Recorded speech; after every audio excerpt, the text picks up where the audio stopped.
नमस्कार दोस्तों, gloss IAS study में आप लोगों का स्वागत है। दोस्तों, आज हम लोग प्राचीन इतिहास के तीसरे लेक्चर को देखेंगे, जिसमें प्राचीन भारत के भौगोलिक इतिहास के बारे में जानकारी हासिल करेंगे और यह जानने का प्रयास करेंगे कि प्राचीन इतिहास का भौगोलिक इतिहास किस प्रकार से मानव के विकास में अथवा उनकी संस्कृतियों के विकास में महत्वपूर्ण योगदान निभाया अथवा उन्हें प्रभावित किया इत्यादि के बारे में जानकारी हासिल करेंगे।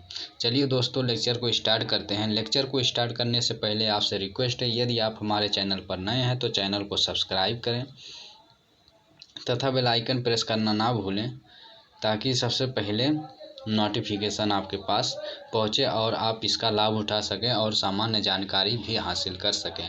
चलिए दोस्तों, स्टार्ट करते हैं। तो हम देखते हैं पहले सभ्यताओं के विकास से कि सभ्यताओं का विकास एक काल क्रमानुसार हुआ, तो किस किस प्रकार की सभ्यताओं का विकास हुआ। तो हम पहले देखते हैं, सर्वप्रथम जो मानव सभ्यता का विकास हुआ वह हड़प्पा संस्कृति से हुआ। तो हड़प्पा संस्कृति की यदि काल निर्धारण करें तो हम पाते हैं कि इसका काल 2500 ईसा पूर्व से 1500 ईसा पूर्व के बीच पाया जाता है। यदि ऋग्वैदिक काल की बात करें तो ऋग्वैदिक काल 1500 ईसा पूर्व से 1000 ईसा पूर्व के बीच पाया जाता है। उत्तर वैदिक काल की बात करें तो उत्तर वैदिक काल 1000 से 500 ईसा पूर्व के बीच पाया जाता है, जिसमें लोहे का आविष्कार मुख्य रूप से माना जाता है। फिर इसके बाद देखते हैं महाजनपद आता है, फिर मौर्य काल, गुप्त काल, लास्ट में हमारा हर्षवर्धन काल आता है। इस प्रकार से प्राचीन इतिहास का एक कालखंड चलता है। अब इसके बाद हम लोग देखने का प्रयास करेंगे कि इनमें यानी कि भौगोलिक इतिहास में कौन कौन से फैक्टर हैं जो सबसे ज़्यादा प्रभावित किए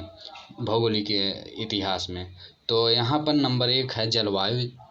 तो जलवायु को हम 4 भागों में बांट कर देखते हैं। एक होगा तापमान, दूसरा होगा पवन, तीसरा होगा दाब और चौथा होगा संघनन।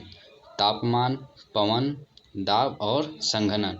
अब इन चारों को हम एक साथ में देखें तो इन चारों में एक बात कॉमन है, समय के साथ परिवर्तन। यानी कि समय के साथ जैसे जैसे परिवर्तन होता गया है तो इन चारों फैक्टर में भी परिवर्तन होता दिखाई देता है। अब बात कर लेते हैं तापमान की। तो तापमान में पहले देखते हैं कि जब मानव का विकास होता है, यानी कि पूरा पाषाण काल, मध्य पाषाण काल, नव पाषाण काल, यानी कि पाषाण काल में देखते हैं तो मानव अपना जीवन अधिक समय पूरा पाषाण काल में हिमयुग में बिताता है। हिमयुग में बिताता है, यानी उस समय जो टेम्परेचर था वह बहुत निम्न था, यानी कि माइनस में भी था, जिसकी वजह से मानव अपना जीवन बाहर निकलकर नहीं बिता पाता था। वह बाहर उतने समय के लिए निकलता था जितने समय के लिए खाद्य पदार्थ को इकट्ठा कर लें। खाद्य पदार्थ इकट्ठा करने के बाद अथवा शिकार करने के बाद वह फिर पुनः अपनी गुफाओं में वापस चला जाता था। तो इस प्रकार देखते हैं कि जैसे जैसे टेम्परेचर बढ़ता है वैसे वैसे मानव अब गुफाओं से बाहर रहना स्टार्ट कर देता है, और यानी कि अब जो वह ज़्यादा समय गुफाओं में बिताता था अब वह ज़्यादा समय बाहर बिताने लगता है। तो यानी कि हमें समय के साथ में तापमान में भी परिवर्तन दिखाई देता है। अब इसके बाद हम लोग बात कर लेते हैं पवन की। तो पवन मुख्यतः उस समय उन लोगों को मालूम नहीं होता था, प्राचीन काल में मानव को यह मालूम नहीं होता था कि पवन की सहायता से हमें क्या क्या हासिल हो सकता है। तो हम देखते हैं कि मुख्यतः 2 प्रकार की पवनें विशेषकर उनके लिए लाभदायी होती थीं। जैसे एक ले लेते हैं पश्चिमी विक्षोभ, यानी कि पश्चिम की साइड से आने वाली हवाएं, यानी कि पछुआ हवाओं को पश्चिमी विक्षोभ कहते हैं। ये महत्वपूर्ण योगदान निभाती थीं क्योंकि यह ठंडी के महीने में वर्षा कराती थी। वर्षा से क्या होता था, तो इस समय में गेहूं, जौ इत्यादि फसलों के लिए काफ़ी लाभकारी सिद्ध होता था, जिसकी वजह से उनके विकास में एक नई प्रकाश उत्पन्न होती थी। फिर इसके बाद हम देख लेते हैं दूसरी हवा जो थी, दूसरी हवा थी उत्तर पूर्व की पवन। उत्तर पूर्व की पवन, यह उत्तर पूर्व की पवन दक्षिण क्षेत्र में जाते वक्त वहाँ पर बारिश कराते थे। यह किस महीने में बारिश कराती थी? यह सितंबर अक्टूबर के महीने में बारिश कराती थी। इस वजह से पवनों का भी एक महत्वपूर्ण योगदान रहा है। अब इसके बाद हम लोग देखते हैं अगला जो हम लोगों का फैक्टर है वह है दाब। दाब प्राचीन काल में किस प्रकार से एक महत्वपूर्ण रोल निभाता है, तो हम लोग देखते हैं कि यह भी समय के साथ परिवर्तित होता रहता है। प्राचीन काल में प्रकृति में उतना वायु अथवा गैसें प्रकृति में उतनी वायु अथवा गैसें नहीं थी जितनी आज प्रेजेंट हैं। यानी कि हम कह सकते हैं कि मानव जिस प्रकार से मानव का विकास होता गया उसी प्रकार से गैसों का भी विकास अधिक मात्रा में उत्सर्जित होने लगे, यानी कि वायु दाब की मात्रा बढ़ती चली गई। अब इसके बाद हम बात कर लेते हैं संघनन का। समय के साथ परिवर्तन होते हुए टेम्परेचर के साथ में भी संघनन की प्रक्रिया तीव्र होती गई। यानी कि प्राचीन काल हिम युग में व्यतीत होता था, इस वजह से वहाँ पे संघनन की दर कम थी, परंतु समय बीतने के साथ संघनन की दर में परिवर्तन होता गया और अब संघनन अधिक मात्रा में विकसित होने लगे, यानी कि संघनन की दर बढ़ गई है। चलिए दोस्तों, अब हम लोग इसके बाद देखते हैं कि इनके यानी कि जलवायु परिवर्तन का इफेक्ट संस्कृतियों के विकास में किस प्रकार से होता है। तो हम पहले इसे नक्शे के माध्यम से देखते हैं अथवा मैप के माध्यम से देखने का प्रयास करेंगे। तो देखते हैं कि जलवायु परिवर्तन ही एक प्रकार से कारक रहा जिसमें सभ्यताओं का विकास पश्चिम से पूरब की ओर अग्रसरित किया। अब देखते हैं यहाँ पे हम लोग, तो पहला जो ऋग्वैदिक काल विकसित हुआ, ऋग्वैदिक काल की सभ्यताएं विकसित हुई वह अफगानिस्तान, पाकिस्तान सहित भारत के कुछ हिस्सों में विकसित हुई।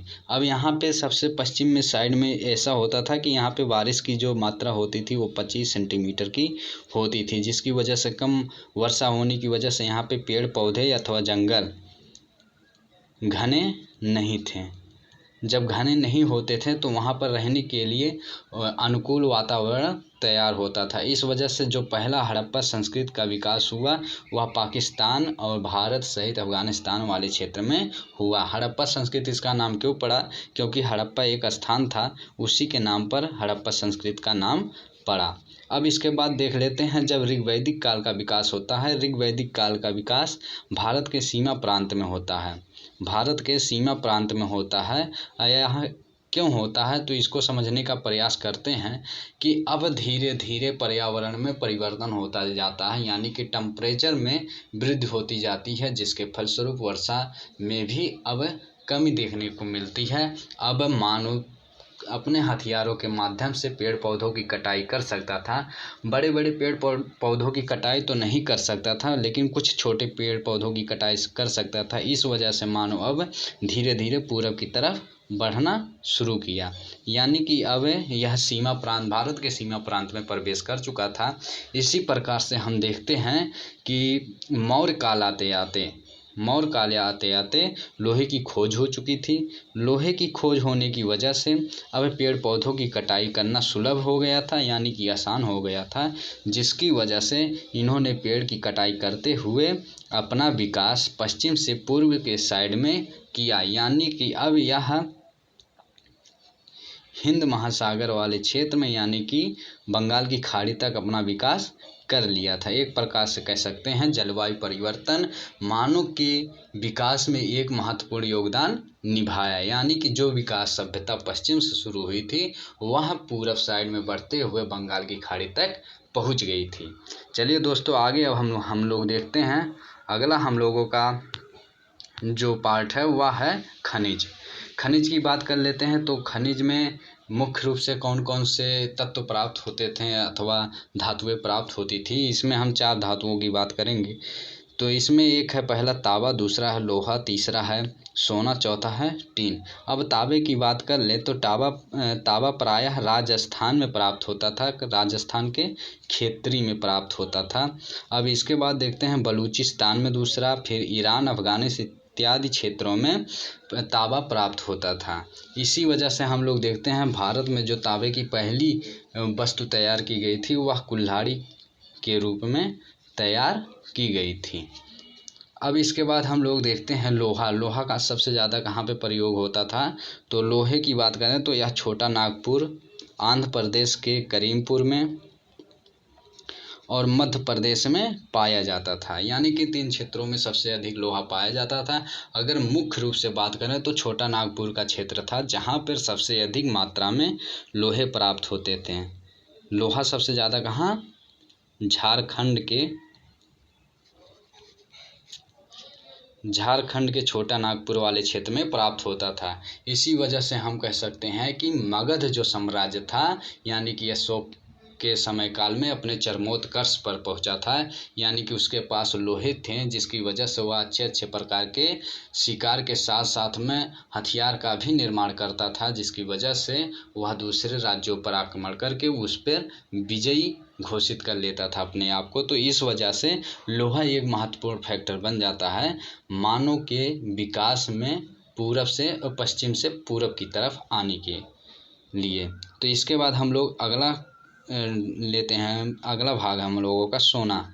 यानी कि सोना सबसे ज़्यादा कहाँ पे पाया जाता है? सोना और चांदी दोनों को एक साथ में लेते हैं तो यह रोमन साम्राज्य तथा अल्ताई की पहाड़ियों से प्राप्त होता। अल्ताई की पहाड़ियाँ यानी कि जहाँ से कुषाण वंश भारत में आया था, कुषाण लोग जहाँ से आए थे वह अल्ताई की पहाड़ियाँ ही थी। यहाँ पर सबसे ज़्यादा सोना और चांदी पाया जाता है। इस वजह से जब हम इतिहास पढ़ते हैं तो देखते हैं सबसे शुद्ध सोने का सिक्का किसने चलाया था? तो सबसे शुद्ध सोने का सिक्का कुषाणों ने चलाया था। कुषाणों के द्वारा सबसे शुद्ध सिक्के चलाए गए थे। कुषाणों के द्वारा सबसे शुद्ध सोने के सिक्के। और सबसे ज़्यादा सोने के सिक्के किसके द्वारा चलाए गए थे? तो सबसे ज़्यादा सोने के सिक्के चलाए गए थे गुप्त काल में गुप्त शासकों के द्वारा।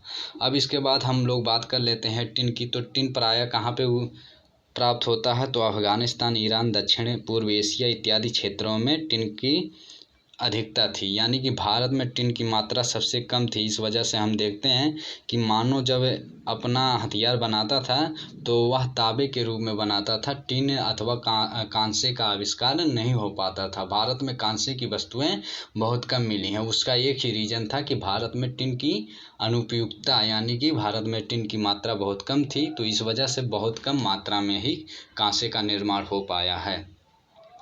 चलिए दोस्तों, इसके बाद हम लोग देखते हैं हम लोगों का अगला जो टॉपिक होगा भौगोलिक इतिहास में वह होगा नदी। यानी कि नदियों का क्या योगदान रहा है मानव विकास की सभ्यता में भौगोलिक दृष्टि से। तो इसको हम 4 भागों में बांट कर देख सकते हैं। एक पहला भाग है मैदान, दूसरा भाग है जल संसाधन, तीसरा भाग है नदियों के कारण विवाद और चौथा भाग होगा हम लोगों का नदियों के कारण विवाद और चौथा भाग होगा भौगोलिक सीमा का निर्माण भी करती हैं। तो अब हम लोग एक एक करके देखते हैं। तो हमारा जो पहला होगा मैदान। मैदान का निर्माण जैसे होता है तो उसमें नदियों का क्या योगदान होता है इसको समझने का प्रयास करते हैं। जब नदियाँ पहाड़ों से मैदानों की तरफ धीरे धीरे बढ़ती हैं तो देखते हैं अपने साथ में ये उपजाऊ मिट्टी लेकर आते हैं और मैदानों में पहुंचने के फलस्वरूप ये अपने साथ लाई हुई मिट्टी अथवा अवसाद को यहीं पर जमा कर देते हैं, जिसकी वजह से मैदान का निर्माण होता है और यह बहुत उपजाऊ होता है क्योंकि इसमें पाए जाने वाले जो तत्व होते हैं पोटेशियम होता है, निकिल होता है, आयरन होता है, सोडियम भी होता है, इत्यादि प्रकार के तत्व पाए जाते हैं जिसकी वजह से यह अधिक उपजाऊ होता है। तो हम समझते हैं पहले हड़प्पा सभ्यता में सिंधु नदी थी, सिंधु क्षेत्र था।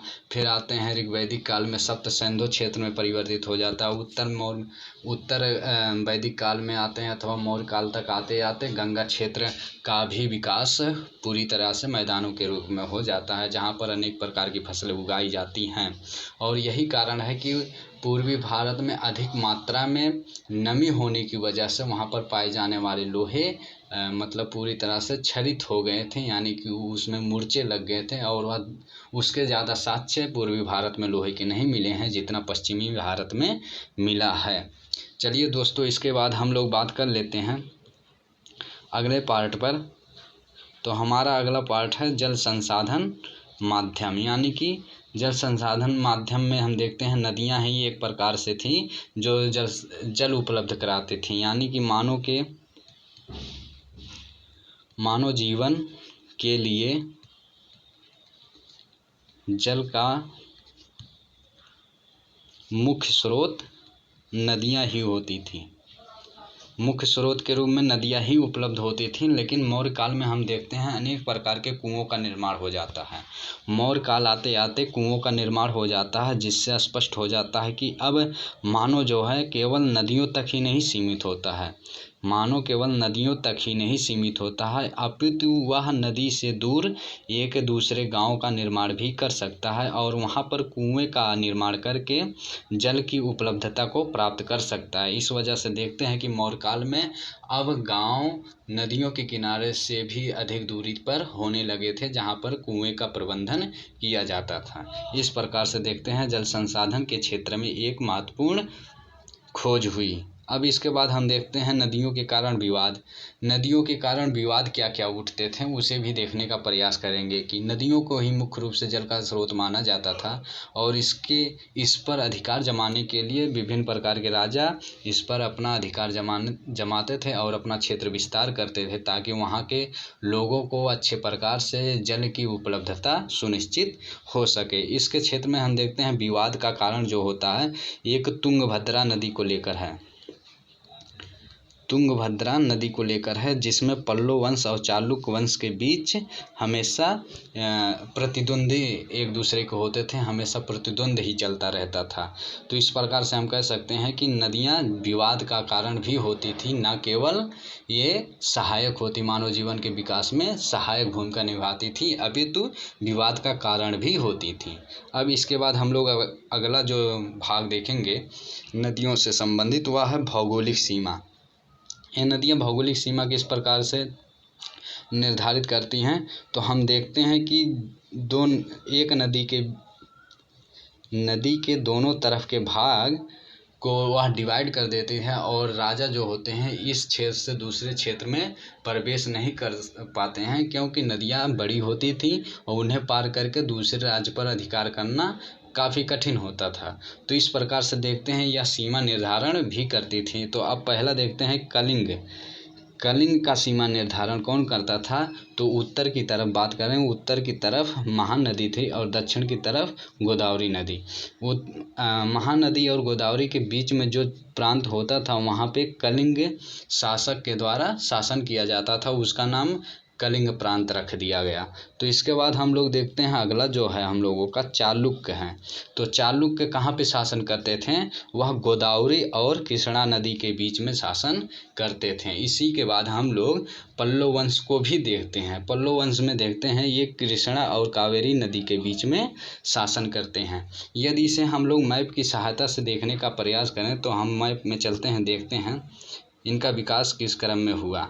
तो यहाँ पे जो 6 नंबर है वह महानदी को प्रदर्शित कर रहा है, ये 6 नंबर महानदी को प्रदर्शित कर रहा है और 7वां नंबर जो है गोदावरी को प्रदर्शित कर रहा है, 8वां नंबर जो है वह कृष्णा को प्रदर्शित कर रहा है और 9वां नंबर जो है कावेरी को प्रदर्शित कर रहा है। अब यहाँ पे बात करते हैं यहाँ पे कौन रह रहे थे, यहाँ पे कलिंग शासक अपना शासन कर रहे थे। और फिर यहाँ पे देखते हैं यानी कि गोदावरी और कृष्णा के बीच में कौन शासक थे, तो यहाँ पर चालुक्य वंश शासन करते थे। अब इसके बाद हम लोग देखते हैं कि कृष्णा और कावेरी के बीच में कौन शासन करते थे, तो कृष्णा और कावेरी के बीच में पल्लव शासक शासन करते थे। और इसके बाद कावेरी के नीचे यानी कि दक्षिण साइड में जो शासन करते थे उन्हें पांड्य शासक कहते हैं। तो इस प्रकार से हम देखते हैं कि उत्तर से दक्षिण और नदियों के विभाजन के फलस्वरूप राज्यों का भी विभाजन हो जाता है। अब इसके बाद हम लोग देखते हैं बंदरगाह एवं तट के बारे में जानकारी हासिल करेंगे। अब हम लोग देखते हैं कि बंदरगाह और तट, तो इसको हम लोग मुख्य रूप से 3 भागों में बांटकर देख सकते हैं। नंबर पहले पे है गुजरात और कोंकण तट, इसके बारे में हम लोग जानकारी हासिल करेंगे। तो यहाँ पर देखते हैं कि यह तट प्राकृतिक रूप से निर्मित था, जो प्रारंभिक अवस्था से ही विवाद में था। अब विवाद का कारण भी हम लोग देखेंगे कि किस प्रकार से जो गुजरात का तट था अथवा कोंकण तट था वह क्यों विवाद में था। तो यहाँ पर अनेक प्रकार की बंदरगाह स्थापित थे। बंदरगाह स्थापित हैं जिसकी मदद से पश्चिमी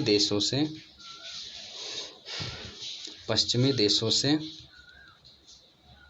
व्यापार होता था। तो व्यापार करने के उद्देश्य से अनेक शासक इस पर अपना शासन जमाने का प्रयास करते थे। अब बात कर लेते हैं कि कौन कौन से ऐसे शासक थे जो अपना इस पर अधिकार जमाने का प्रयास करते थे। तो हम देखते हैं इसमें शक और सातवाहन जो थे हमेशा एक दूसरे के प्रतिद्वंदी होते थे और वो हमेशा इन तटों पर अपना अधिकार जमाने का प्रयास करते थे। इसके साथ में हम देखते हैं कि गुप्त काल में गुप्त वंश का शासक है चंद्रगुप्त द्वितीय। गुप्त काल में गुप्त वंश का शासक चंद्रगुप्त द्वितीय जो था वह मालवा पर अधिकार कर लिया था, यानी कि मध्य प्रदेश वाले क्षेत्र पर अधिकार कर लिया था। अब इसके बाद देखते हैं वाकाटक वंश के जो राजा होते हैं वो अपनी बेटी का विवाह चंद्रगुप्त द्वितीय से कर देते हैं। इस प्रकार से हम कह सकते हैं कि चंद्रगुप्त का विस्तार अब मध्य प्रदेश से लेकर महाराष्ट्र के क्षेत्रों तक हो गया था। एक प्रकार से अब इस पर अपना अधिकार इन्होंने कर लिया था। अब इसके बाद हम लोगों का जो दूसरा तट होगा वह है मालाबार तथा कोरोमंडल। इसके बारे में हम लोग जानने का प्रयास करते हैं। इसका जिक्र देखते हैं तो मालाबारी और कोरोमंडल का जिक्र संगम साहित्य में होता है। संगम साहित्य क्या है? दक्षिण भारत का एक इतिहास को जानने का मार्ग है, यानी कि संगम साहित्य दक्षिण भारत के इतिहास की एक पुस्तक है जिसमें 3 राजाओं की चर्चा की गई है, जिसे हम पांड्या कह सकते हैं, चोल कह सकते हैं तथा केरल पुत्र कह सकते हैं, अथवा इन्हीं को हम कहते हैं चेर वंश। यानी कि 3 साम्राज्यों 3 वंश का शासक था जिसका वर्णन संगम साहित्य में किया गया है। अब बात कर लेते हैं कि कोरोमंडल का नाम कैसे पड़ा। तो चोल वंश के जो शासक थे, यानी कि उनका चोल वंश के शासकों के नाम पर इस तट का नाम चोलामंडलम था। इस तट का नाम क्या था? चोलामंडलम था, जिसको बाद में परिवर्तित करके ही कोरोमंडल नाम दिया गया है। अब इसके बाद देखते हैं पांड्या दक्षिण की क्षेत्र में शासन करते थे। और जो चेर थे, यानी कि केरल पुत्र थे, चेर थे, यह पश्चिमी क्षेत्र में शासन करते थे, यानी कि केरल के क्षेत्र में शासन करते थे। केरल के क्षेत्र में शासन करते थे, जिसकी वजह से ये किसके लिए विख्यात हैं? तो ये इसलिए विख्यात थे कि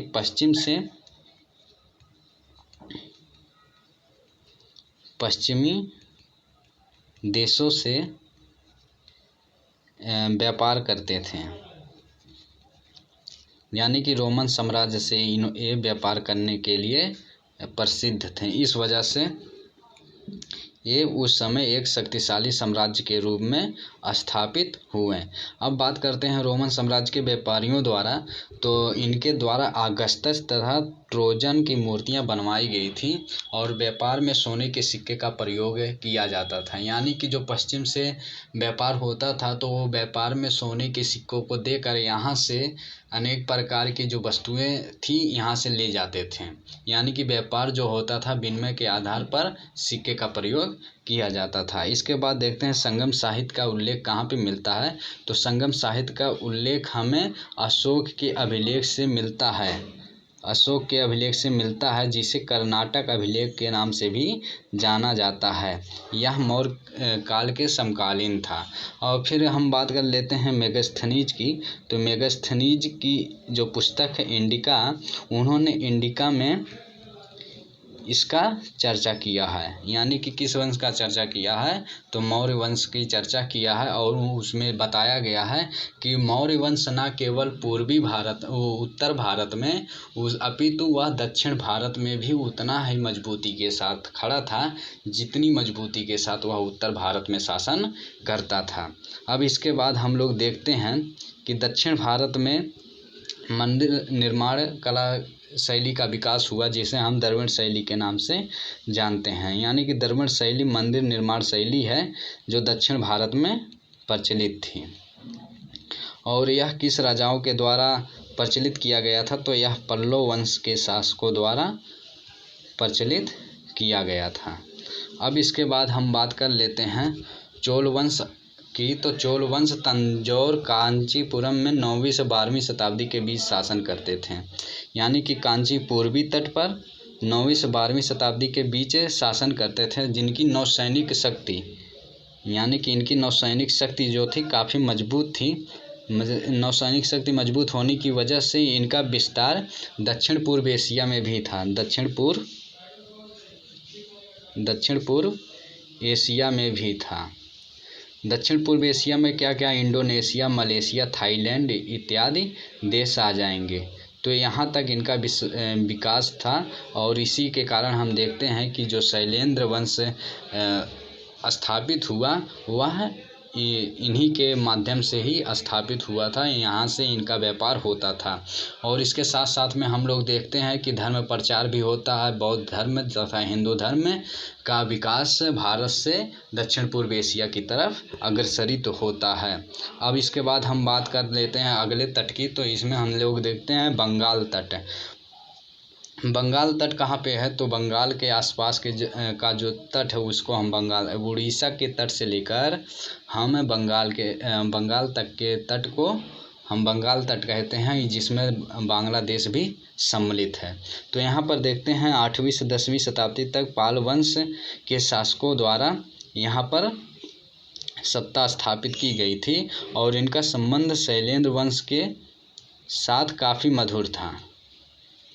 इनका संबंध जो था शैलेंद्र वंश के, यानी कि इंडोनेशिया वाले क्षेत्र में, दक्षिण पूर्व एशिया वाले क्षेत्र में जो शासन करते थे उनसे इनका संबंध मजबूत था। और इन्होंने नालंदा के निर्माण में, यानी कि नालंदा था तो नालंदा पहले से ही विकसित था, तो उसके अंदर बिहार का निर्माण कराया। बिहार यानी कि बौद्धों के निवास स्थल के रूप में निर्माण कराया। उसके साथ साथ में हम देखते हैं विक्रमशिला एवं उदंतपुरी जो बंदरगाह है उसका इन्होंने विकास कराया।